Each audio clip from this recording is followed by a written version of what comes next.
Hello friend, कैसे हैं आप लोग? बढ़िया होंगे, स्वस्थ होंगे और आपकी तैयारी अच्छी चल रही होगी। स्वागत है आपका मेरे चैनल पे। चलिए स्टार्ट करते हैं। यूथ प्रैक्टिस जो हमारी चल रही है उसका भक्ति काल का पार्ट 8 लेकर आए हैं। ठीक है, इससे पहले मैंने जितने प्रीवियस ईयर क्वेश्चन हैं सारे यहाँ पे कवर करवा रखे हैं। ठीक है, यहाँ पे टॉपिक वाइज कवर करवाने वाले हैं। इसलिए आप लोग अगर चैनल पे नए हैं तो चैनल को सब्सक्राइब कर लीजिए और वीडियो को लाइक कर दीजिए और वीडियो को ज़्यादा से ज़्यादा अपने फ्रेंडों में शेयर करिए। ठीक है, चलिए स्टार्ट करते हैं। पहला हमारा क्वेश्चन कौन सा है? जायसी किस धारा के कवि हैं? पूछ रहा है जायसी किस धारा के कवि हैं। तो जायसी जो है प्रेमाख्यान काव्य धारा के कवि हैं। मलिक मोहम्मद जायसी प्रेमाख्यान काव्य धारा के कवि हैं। पद्मावत, अखराट तथा आखिरी कलाम जायसी की प्रमुख काव्य कृतियां हैं। इनकी सर्वप्रसिद्ध रचना कौन सी है? पद्मावत, जिसमें चित्तौड़ के शासक रतन सेन तथा सिंघल देश की राजकन्या पद्मिनी की प्रेम कथा का वर्णन है। ठीक है, इनमें से जायसी की कौन सी रचना नहीं है? पूछ रहा है इसमें से जायसी कौन सी रचना नहीं है। तो कौन सी नहीं है? देखो, आखिरी कलाम भी है, अखरावट भी है, पद्मावत भी। चित्रावली जो है ये नहीं है। तो चित्रावली किसकी है? चित्रावली है उस्मान की। ठीक है, चित्रावली सूफी का उस्मान की रचना है जो अवधी भाषा में रचित है। जबकि पद्मावत, अखरावट, आखिरी कलाम, चित्ररेखा, कहरानामा, मछलानामा तथा कान्हावती आदि भक्ति काल के निर्गुण धारा के प्रेम मार्गी सूफी शाखा के प्रमुख कवि मलिक मोहम्मद जायसी की रचना है। ठीक है, चलिए देखते हैं अगला क्वेश्चन।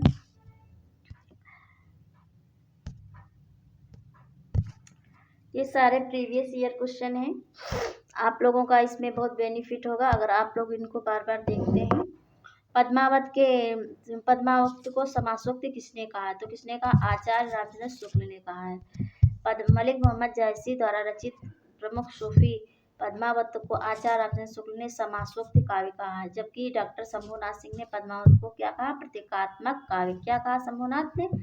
प्रतीकात्मक काव्य माना है। ठीक है, सूफी प्रेमाख्यान रचनाओं की भाषा कौन सी है? तो कौन सी? अवधी है। कौन सी? अवधी। सूफी कवियों ने अपनी प्रेमाख्यान रचनाओं में अवधी भाषा का प्रयोग किया। मलिक मोहम्मद जायसी की भाषा अवधी के लोक प्रचलित मुहावरों एवं लोकोक्तियों से युक्त है। जायसी ने पद्मावत में ठेठ ग्रामीण अवधी भाषा का प्रयोग किया।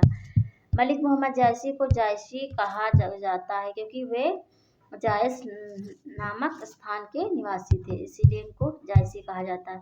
भक्तकालीन सूफी प्रेमाख्यान काव्यधारा के प्रतिनिधि कवि मलिक मोहम्मद जायसी का जन्म रायबरेली उत्तर प्रदेश की जायस नामक स्थान पर हुआ था। जायस नगर में जन्म लेने के कारण ही ये जायसी कहलाए। जायसी ने खुद अपनी रचना में अपने निवास स्थान का उल्लेख किया है। फ्रेंड, हम थोड़ा फास्ट चलने की कोशिश करेंगे क्योंकि इसमें जो है भक्ति काल का अभी बहुत सारे क्वेश्चन कवर करवाने हैं। ठीक है, इसलिए छोड़ना भी ठीक नहीं है। इसलिए हम सारे जितने प्रीवियस ईयर क्वेश्चन है सब लेकर चल रहे हैं। इसीलिए ये है, ज़्यादा क्लासेस होंगी एक एक टॉपिक की। जायस नगर मोर स्थानु। जायसी ने लिखा, जायस नगर मोर स्थानु तहाँ आए कवि कीने बखानु। अधिकांश विद्वान जायसी के जन्म स्थान को जायस ही मानते हैं। प्रेम के पीर के कवि जायसी ने आखिरी कलाम, पद्मावत तथा अखरावट नामक काव्य कृतियों की रचना की। निम्नलिखित पात्रों को उनकी रचनाओं के साथ सुमेलित कीजिए। तो यहाँ सुमेलित करना है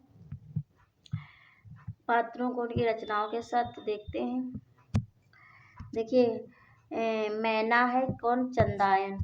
और ऋतुवर्ण कौन सा? सत्यवती कथा। रुक्मणी है किसकी? मृगावती। रुक्मणी नायिका है मृगावती की। और राघव चेतन है हंस जवाहिर का नायक। ठीक है, तो इस प्रकार कौन सा होगा? ऑप्शन ए सही होगा इसका। ठीक है,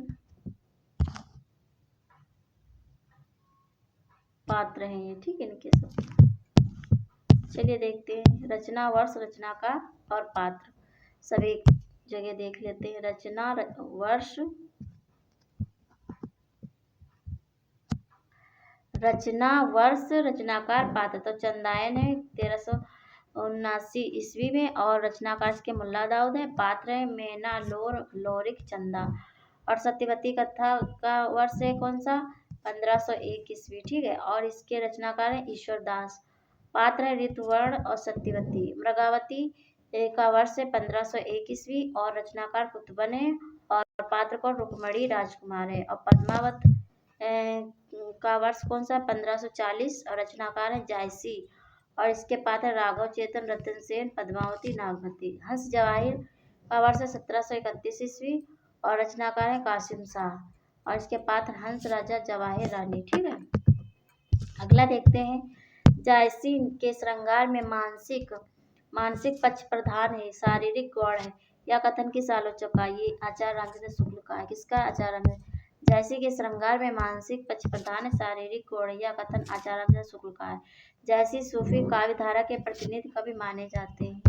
पद्मावत में पद्मिनी प्रतीक है किसका? तो ये परम सत्ता का प्रतीक है। किसका? परम सत्ता का।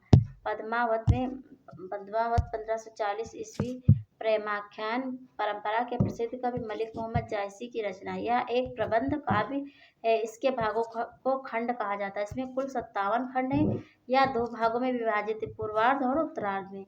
इसका पूर्वार्ध जो है काल्पनिक है तथा उत्तरार्ध ऐतिहासिक है। पद्मावत में पद्मिनी परम सत्ता की प्रतीक है। नागमती दुनिया धंधा संसारिकता की प्रतीक है, और सुआ जो है गुरु का प्रतीक है, और राघव शैतान का प्रतीक, अलाउद्दीन जो है माया का प्रतीक है, ठीक है।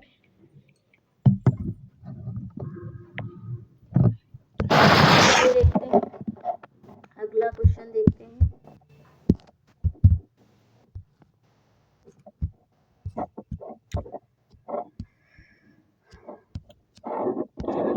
साधना की 4 अवस्थाओं शरीयत, तरीकत, मारिफत और हकीकत का संबंध किससे है? किससे? तो सूफी साधना से। किससे? सूफी साधना से। साधना की 4 अवस्थाओं का संबंध सूफी साधना से। सूफी मत के अनुसार ईश्वर एक है, उसका नाम एक है। आत्मा और ईश्वर में कोई अंतर नहीं है। आत्मा तो स्वयं को ईश्वर के सामने एक बंदे के रूप में प्रस्तुत करती है, और बंदा प्रेम के सहारे ईश्वर तक पहुंचने के लिए 4 सोपानों को पार करता है। सूफी मत के अनुसार ये 4 सोपान कौन है? शरीयत, तरीकत, हकीकत और मारिफत, ठीक है। सूफी मत में वर्णित साधक की 4 अवस्थाओं शरीयत, तरीकत, मारिफत, हकीकत की भारतीय भक्ति मार्ग के साथ सही क्रम में संगत होगी। तो कौन होगा? आचरण, उपासना, सत्यबोध और सिद्धावस्था, ठीक है। अगला देख, अब इसका थोड़ा सूफी मत में वर्णित साधक की 4 अवस्थाएं कौन कौन सी है? शरीयत, तरीकत, मारिफत, हकीकत की भारतीय भक्ति मार्ग के साथ सही क्रम में संगत होगी। आचरण, उपासना, सत्यबोध, सिद्धावस्था। साधक की प्रथम अवस्था नासूत कहलाती, जिसमें वह शरीयत का अनुसरण करता। दूसरी अवस्था मलकत है, जिसमें साधक तरीकत का उपासना में प्रवृत्त होता। तीसरी अवस्था जबरूत है, जहाँ वह आरिफ बन जाता, अर्थात मारिफत या सत्य बोध होता है। चौथी अवस्था लाहौत है, जहाँ पहुंचकर इसे हकीकत सिद्धावस्था की प्राप्ति होती है। जायसीकृत पद्मावत है। जायसीकृत पद्मावत कौन सा? रूपक काव्य। क्या है? रूपक काव्य। तो जायसीकृत पद्मावत की रचना 1540 ईस्वी में हुई थी। ये उच्च कोटि का प्रबंध काव्य। डॉक्टर नगेंद्र ने इसे प्रतीकात्मक या रूपक काव्य कहा है। इसे समासोक्त काव्य भी कहा जाता है। चलिए देखते हैं। प्रेमाख्यान काव्य परंपरा की प्रमुख रचनाओं का सही क्रम क्या है? तो है चंदायन, मृगावती, पद्मावती, मधुमालती। चंदायन, मृगावती, पद्मावती, मधुमालती। अब इसका यहाँ रचना और प्रकाशन व रचनाकार देख लेते हैं। तो चंदायन है 1379 ईस्वी और मुल्ला दाऊद ने लिखा है। मृगावती 1501 ईस्वी में प्रकाशन कुतुबन ने लिखा। और पद्मावत जो है 1540 में प्रकाशन वर्ष है इसका, और जायसी ने लिखा है। मधुमालती 1545 प्रकाशन और मंझन ने लिखा है।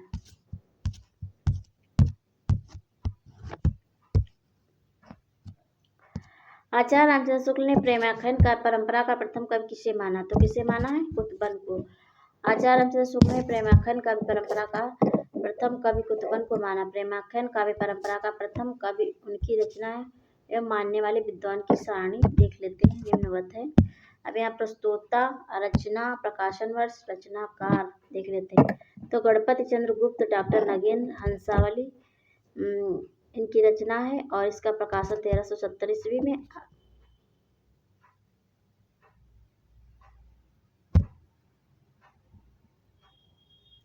इसके रचनाकार हैं असाहित और इसके चंदायन के प्रस्तोता कौन है? रामकोर वर्मा, जिसका प्रकाशन वर्ष है 1379 ईस्वी और इसके रचनाकार है मुल्ला दाऊद। और सत्यवती कथा के रचनाकार कौन है? सत्यवती कथा के रचनाकार प्रस्तोता हैं हजार प्रसाद द्विवेदी और 1501 ईस्वी में लिखी गई। इसके रचनाकार हैं ईश्वरदास। और मृगावती के प्रस्तोता रामचंद्र शुक्ल जी हैं और 1501 ईस्वी और रचनाकार कुतुबन है। कौन सी कृत जायसी की है? पूछ रहा कौन सी कृत जायसी की है? तो कान्हावत है। कान्हावत मलिक मोहम्मद जायसी की काव्य कृति इनकी कृति है। ठीक है। अन्य कृतियों का विवरण इनका इस प्रकार है। काव्य ग्रंथ, अब काव्य ग्रंथकार देख लेते हैं। मृगावती, कुतुबन, मधुमालती, मंझन, अनुराग वासरी, नूर मोहम्मद। ठीक है। निम्नलिखित रचनाओं को उनके कवियों के साथ सुमेलित करिए।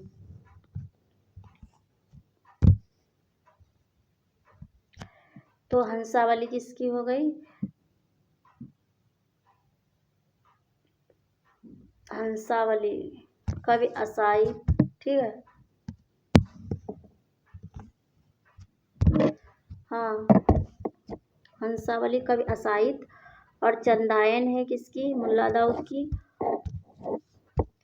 और सत्यवती कथा किसकी है? ईश्वरदास की। और मृगावती कुतुबन की है। ठीक है। चलिए देखते हैं। अब यहाँ पे देख लेते हैं। प्रकाशन वर्ष हंसावली का 1370, रचनाकार कवि असाहित और चंदायन 1379 ईस्वी, मुल्ला दाऊद। सत्यवती कथा 1501, ईश्वरदास। मृगावती 1501, कुतुबन। और चित्राली 1613, उस्मान। आचार्य रामचंद्र शुक्ल ने मृगावती का समय 1501 ईस्वी माना है।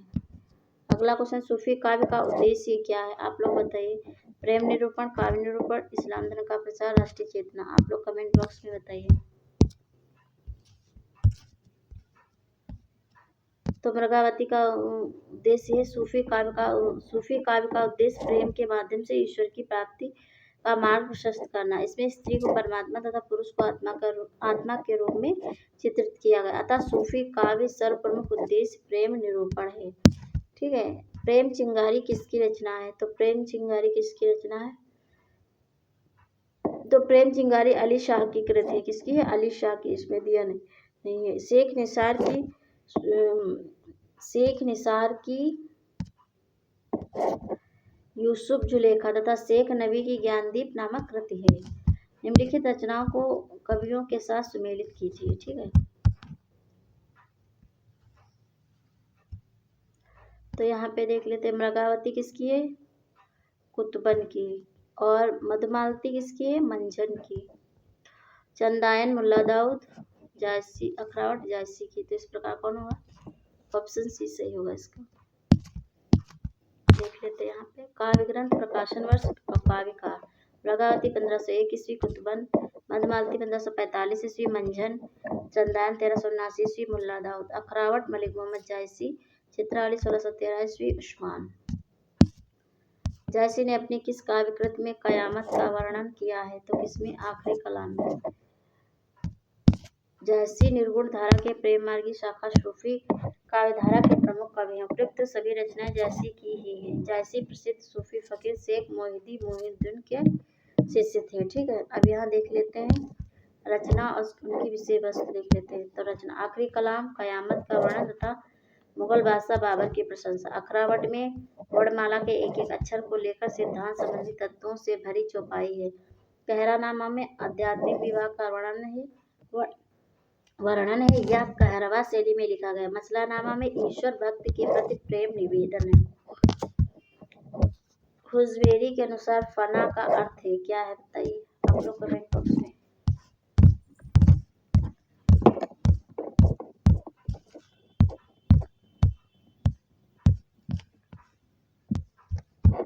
यहीं पे देख लेते हैं।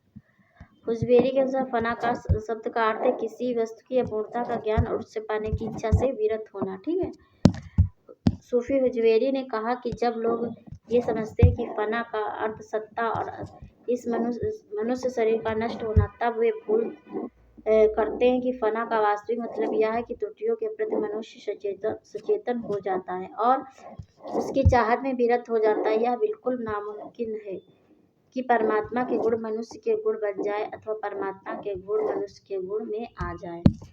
सुजान कुमार की सूफी प्रेमाख्यान का नायक है तो चित्रावली का। सुजान कुमार चित्रावली नामक सूफी प्रेमाख्यान का नायक। चित्रावली 1613 ईस्वी उस्मान द्वारा अवधी भाषा तथा दोहा चौपाई छंद में रचित ग्रंथ है। इसमें नेपाल के राजकुमार सुजान तथा रूपनगर की राजकुमारी चित्रावली की प्रेम कथा का वर्णन है। अन्य सूफी ग्रंथ की नायक और नायिका निम्नवत हैं। काव्य ग्रंथ नायक नायिका है मधुमालती मनोहर तथा प्रेम ताराचंद। इंद्रावती राजकुमार इंद्रावती नायक नायिका है। नायक है राजकुमार, नायिका है इंद्रावती। हंस जवाहिर के हंस और जवाहिर नायक नायिका। इसमें से सूफी काव्यधारा का कौन सा कवि नहीं है तो ये नाभादास नहीं है सभी। नाभादास सूफी काव्यधारा के कवि नहीं, ये राम भक्ति काव्यधारा के कवि हैं। इनकी प्रसिद्ध रचना अष्टयाम है। इनकी अन्य कृति भक्तमाल है। शेष कवि मुल्ला दाऊद जायसी तथा कुतुबन प्रेमाश्रयी शाखा के सूफी कवि हैं। हिंदू मग पर पाँव न राख्यो काजो बहुते हिंदी भाख्यो। ठीक है। यह उक्त किस रचना और रचनाकार से संबंधित है तो किससे संबंधित है तो ये नूर मोहम्मद की है अनुराग बांसुरी में। यह उक्त नूर मोहम्मद की अमर रचना अनुराग बांसुरी से संबंधित है। पद्मावत के अनुच्छेदों का नाम है, क्या नाम है तो खंड। क्या नाम है? खंड। पद्मावत के अनुच्छेदों का नाम खंड है। पद्मावत पूर्व मध्यकालीन सूफी प्रेमाख्यान काव्य परंपरा के सर्वप्रमुख कवि मलिक मोहम्मद जायसी की श्रेष्ठतम काव्य कृति है। 57 खंडों में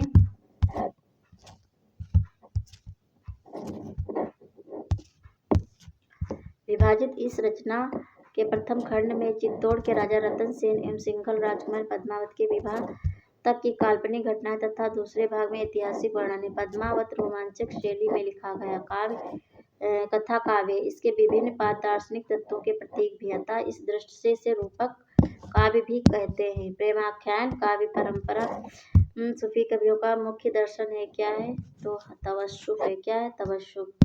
हिंदी साहित्य के भक्ति काल की निर्गुण धारा के सूफी प्रेमाख्यान काव्य परंपरा का मुख्य दर्शन तवस्सुफ है। मुल्ला दाऊद चंदायन कुतुबन मृगावती जायसी की पद्मावत अखरावट आखिरी कलाम रचनाएं, मंजन की मधुमालती, उस्मान की चित्रावली, शेख नबी की ज्ञानदीप आज सूफी काव्य परंपरा के प्रमुख कवि हैं। ठीक है। सूफी प्रेमाख्यान काव्य परंपरा में आराध्य को प्रायः किस रूप में देखा जाता है तो प्रेमिका के रूप में देखा जाता है। आराध्य सूफी प्रेमाख्यान काव्य परंपरा में आराध्य या परमात्मा को प्रेमिका के रूप में देखा गया है, जबकि आराधक या आत्मा को प्रेमी के रूप में। आचार्य रामचंद्र शुक्ल ने स्त्री तथा पुरुष को क्रमशः परमात्मा तथा आत्मा का प्रतीक माना। सूफी प्रेमाख्यान परंपरा का प्रमुख कवि कौन है? मलिक मोहम्मद जायसी को माना जाता है। किस कवि की रचनाओं में भावात्मक रहस्यवाद की अभिव्यक्ति सर्वाधिक हुई है तो मलिक मोहम्मद जायसी में। मलिक मोहम्मद जायसी की रचनाओं में भावात्मक रहस्यवाद की अभिव्यक्ति सर्वाधिक हुई है। जब पारलौकिक सत्ता का वर्णन उसके प्रति प्रेम को लौकिक शब्दावली में ना व्यक्त कर सके, इसे ही भावात्मक रहस्यवाद कहते हैं। जायसी का पद्मावत इसका प्रमुख उदाहरण है।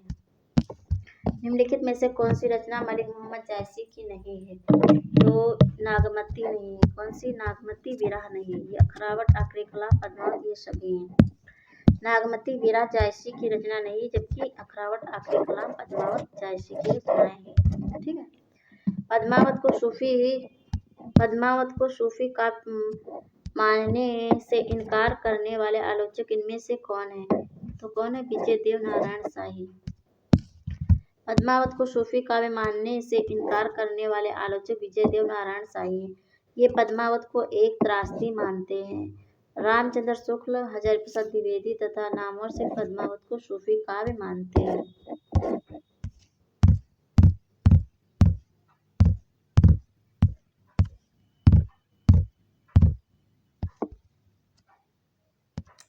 ना नगरी काया विधि कीना, ले खोजा पावा ते चीना। पे सुठी अगम पंथ बढ़ बांका, तस माया जस स्वीका नाका। बांक चढ़ाव 7 खंड ऊंचा, 4 बसेरे जाय पहुंचा। शुक्ल जी के अनुसार उक्त पंक्तियों में प्रयुक्त 4 बसेरे से अभिप्राय है। क्या है अभिप्राय?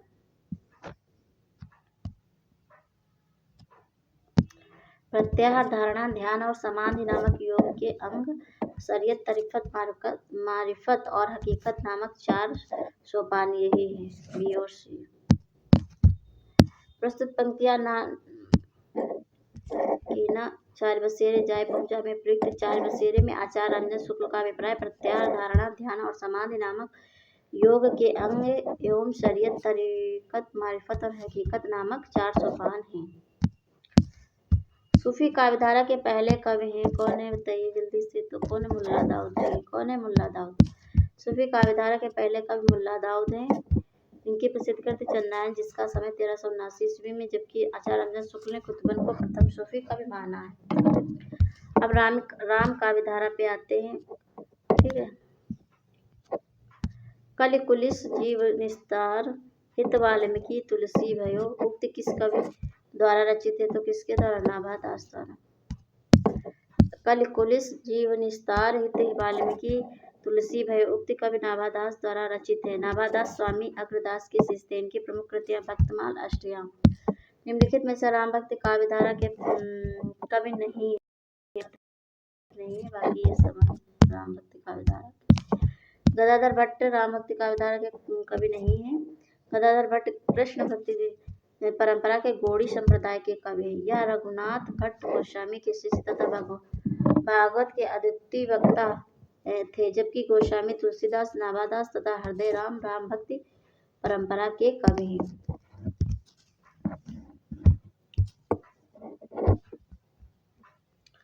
मात पिता जग जाहित जो विधियो न लिख्यो, कुछ भाल भलाइया आत्मपरक काव्य पंक्ति इनमें से किस भक्तिकालीन कवि की है? तो ये है तुलसीदास की। ये पंक्ति तुलसीदास की है। तुलसीदास का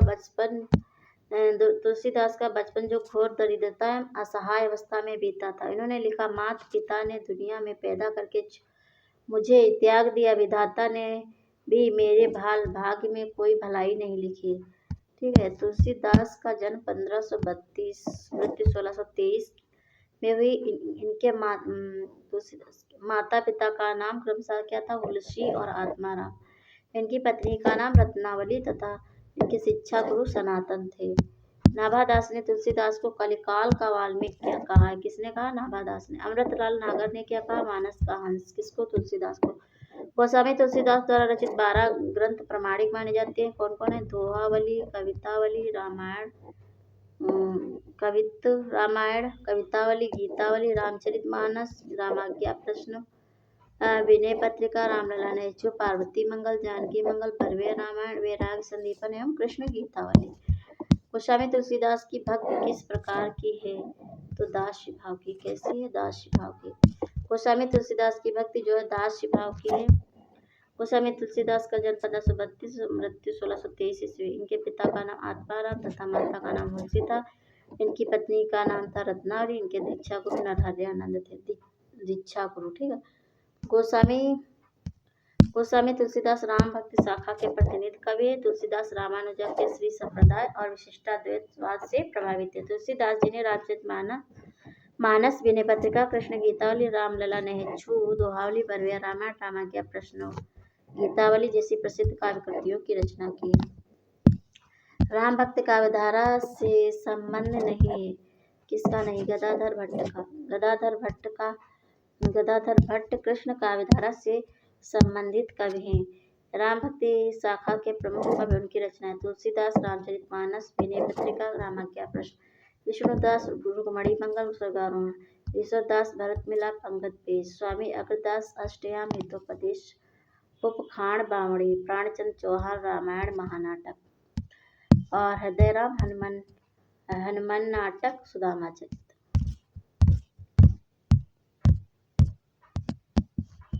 सुंदरकांड रामचरितमानस का कौन सा कांड है, तो कौन सा कांड है? तो ये 5वां कांड है। ठीक है, कांड या सर्ग है। सुंदरकांड रामचरितमानस का 5वां कांड है। रामचरितमानस में 7 कांड यानी कि सर्ग या सोपान है, जो क्रमशः इस प्रकार: बाल कांड, अयोध्या कांड, अरण्य कांड, किष्किंधा कांड, सुंदरकांड, लंका कांड, उत्तरकांड। सुंदरकांड में हनुमान जी द्वारा सीता की खोज में राक्षसों के संहार का वर्णन किया गया या दोहा और चौपाई छंद में लिखा गया। अयोध्या कांड में रामचरितमानस का हृदय स्थल कहा जाता है। रामचरितमानस की रचना तुलसीदास ने संवत 1631 में चैत्र शुक्ल नवमी मंगलवार को प्रारंभ किया। इसे पूर्ण करने में 2 वर्ष 7 महीने और 26 दिन लगा। 2 वर्ष 7 महीना और 26 दिन लगा। तुलसीदास जी ने वैराग्य संदीपन, रामाज्ञा प्रश्न, कवितावली, विनय पत्रिका, गीतावली, पार्वती मंगल, जानकी मंगल जैसे अनेक महत्वपूर्ण ग्रंथों की रचना की। सिय राम मैं सब जग जानी, करहु प्रणाम जोरि जुग पानी। उपयुक्त पंक्ति में तुलसीदास ने किस दार्शनिक सिद्धांत की रचना की है? तो किसकी? विशिष्टाद्वैत सिद्धांत की। सिय राम मैं सब चरण जुग जानी भक्ति में तुलसीदास ने विशिष्टाद्वैत सिद्धांत की व्यंजना की है। विशिष्टाद्वैत सिद्धांत विशिष्ट प्लस अद्वैत आचार्य रामानुजन 1016 से 1127 का प्रतिपादित किया था। दार्शनिक मत है। इसके अनुसार यद्यपि जगत और जीवात्मा दोनों कार्यता ब्रह्म से भिन्न है, फिर भी वे ब्रह्म से ही उद्भव है और ब्रह्म से उसका उसी प्रकार का संबंध जैसा कि किरणों का सूर्य से, अतः ब्रह्म एक होने पर भी अनेक है। कीरत भानित भूति भली सोई, सुरसर सम सब कहाँ हित होई। किसकी है? तुलसीदास की। अभी आप पंक्तियां देख लेते हैं किसकी हैं। कीरत भनित भूति भली सोई, सुरसर सम सब कहा हित होई। ये तुलसीदास। मेरे नैन विरह की बेल भई, सींचत नैन नीर के सजनी मूल पतार गई। ये सूरदास की है। ठीक है। नव मरकट मणि श्याम कनक मणि गन ब्रजबाला, वृंदावन को रीझ मनो पहिराई माला। ये नंददास की है। ठीक, किसके? नंददास की। माधो में ऐसा अपराधी, तेरी भगत होत नहीं साधी। ये किसकी? कबीरदास की। ठीक है। रामचरितमानस में तुलसीदास ने सर्वप्रथम इनमें से किसकी वंदना की? तो इसकी की सरस्वती गणेश की। रामचरितमानस में तुलसीदास ने सर्वप्रथम सरस्वती और गणेश की वंदना की है। रामचरितमानस की रचना 1631 में चैत्र शुक्ल नवमी को। इसकी रचना में कुल 2 वर्ष 7 महीना 26 दिन का समय है। मानस में 7 कांड या सोपान जो क्रमशः इस प्रकार हैं: बालकांड, अयोध्या कांड, अरण्य कांड, किष्किंधा कांड, सुंदरकांड, लंका कांड, उत्तरकांड। ठीक है। अयोध्या कांड को रामचरितमानस का हृदय स्थल कहा जाता है। आचार्य चरप्रसाद द्विवेदी तुलसी का संपूर्ण काव्य समन्वय की विराट चेष्टा है, ये कहा है। आचार्य शुक्ल ने हिंदी काव्य की प्रौढ़ता के युग का आरंभ गोस्वामी तुलसीदास द्वारा हुआ, ये एक पंक्ति कही है इनके विषय में। तुलसीदास ने सर्वप्रथम मानस को रसखान को सुनाया था। रामचरितमानस की प्रथम टीका अयोध्या के बाबा रामचरण दास ने लिखी थी। निम्नलिखित में से लोक मंगल की साधना का कवि कहा जाता है। किसको कहा जाता है? तो तुलसीदास को। लोक मंगल की साधना का कवि तुलसीदास को कहा जाता है। तुलसी के संदर्भ विद्वानों की कही गई पंक्तियां। रामचंद्र शुक्ल। तुलसीदास उत्तरी भारत की समग्र जनता के हृदय मंदिर में पूर्ण प्रेम प्रतिष्ठा के साथ विराज रहे। हजारी प्रसाद द्विवेदी के अनुसार भारतवर्ष का लोकनायक वही हो सकता है जो सबने करने का अपार धैर्य लेकर आया हो। नाभादास ने कहा किसको कहा? तुलसीदास को कलिकाल का वाल्मीकि कहा है। रामविलास शर्मा ने जाति कवि कहा। अमृतलाल नागर ने मानस का हंस कहा है। तुलसीदास द्वारा रचित विनय पत्रिका की रचना किस भाषा में हुई है? तो ब्रज भाषा में हुई। किसमें? ब्रज भाषा में। तुलसीदास द्वारा रचित विनय पत्रिका की रचना ब्रज भाषा में। तुलसीदास ने रामचरितमानस की रचना संवत 1631 में प्रारंभ की, जिसे पूरा करने 2 वर्ष 7 महीने 26 दिन का समय लगा। तुलसीदास की रचना का सामान्य परिचय इस प्रकार देख लेते हैं।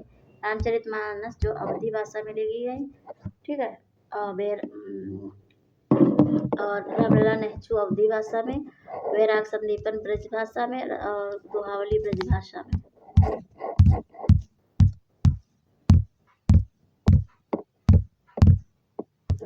जानकी मंगल अवधी भाषा में, और पार्वती अवधी, रामायण अवधी भाषा में, और रामाज्ञा प्रश्नावली अवधी भाषा में। कवितावली, गीतावली, कृष्ण गीतावली, विनय पत्रिका, ये सब ब्रज भाषा में लिखी गई। ठीक है। मेधाकर बहुगुणा द्वारा रचित कृति कौन सी है? तो रामायण प्रदीपम है। कौन सी है? रामायण। मेधाकर बहुगुणा द्वारा रचित कृति है रामायण प्रदीपम। महावीर प्रचरितम किसकी? भवभूत की। गंगा शतकम लोकरत्न गोमानी पंत की है। नाभादास किस भक्ति धारा के कवि है? तो किसके? राम भक्त कवि है नाभादास। नाभादास भक्तकालीन राम भक्त कवि माने जाते हैं। स्वामी अग्रदास के शिष्य थे। नाभादास की 3 कृतियां उपलब्ध है: भक्तमाल, अष्टयाम एवं राम भक्त संबंधी स्फुट पद। भक्तमाल में लगभग 200 भक्तों का चरित्रगान, अष्टयाम ब्रजभाषा गद्य और पद्य दोनों में अलग अलग उपलब्ध है। ठीक है। सच पूछा जाए तो मध्य युग की समग्र स्वाधीन चिंता के गुरु रामानंद ही थे। उक्त कथन किसका है? तो ये आचार्य हजारी प्रसाद द्विवेदी का। किसका? सच पूछा जाए तो मध्य युग की समग्र स्वाधीन चिंता के गुरु रामानंद ही थे। उक्त कथन रामानंद के विषय में हजारी प्रसाद द्विवेदी का। रामानंद का जन्म प्रयाग के ब्राह्मण परिवार में हुआ था। इनकी माता का नाम सुशीला देवी तथा पिता का नाम पुण्य सदन था। कबीर, रैदास, सुरसरी, अनंतानंद, पीपा, धन्ना इनके प्रमुख शिष्य थे। स्वामी रामानंद द्वारा स्थापित रामानंदी संप्रदाय को ही रामावत संप्रदाय कहा जाता है। रामानंद के प्रमुख ग्रंथ कौन से हैं? श्री रामार्चन पद्धत, राम रक्षा स्तोत्र, आनंद भाष्य, वैष्णव मताब्ज भास्कर, योग चिंतामण, सतनामी संप्रदाय, ये इनके प्रमुख ग्रंथ है। अलवार संतों के विषय में कौन सा तथ्य गलत है? तो ये सुदूर दक्षिण के वैष्णव भक्त थे, सही है। इनकी संख्या 12 है। ये सभी उच्च वर्ण जाति से थे, बिल्कुल गलत। अलवारों में